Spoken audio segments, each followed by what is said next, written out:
E questa non può che richiamare la genesi, l'inizio, quando secondo me sta male prendeva forma, e allora sempre lei, sempre la preferita, prodotto italico che supera un bidet che non si sa perché va nella corsia di emergenza di Corso Francia, tutto libero, funzionante.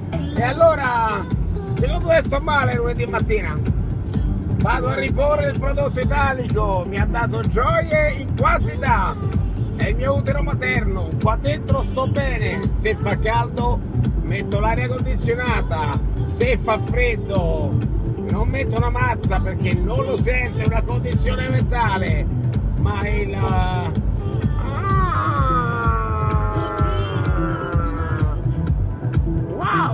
wow!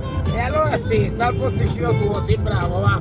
So manco che roba è quella là, non gli do manco un nome, è manco uscita, è l'unico che hanno venduto, è l'invendibile per definizione. Ammazza che bel giubbotto, Oggi ci sono solo 31 gradi e abbiamo messo il giubbotto.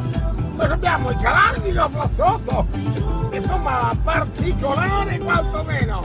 Io me ne vado a lavorare, diamo un senso a questo lunedì, vado a fatturare, non conosco alternative. Secondo me sto male?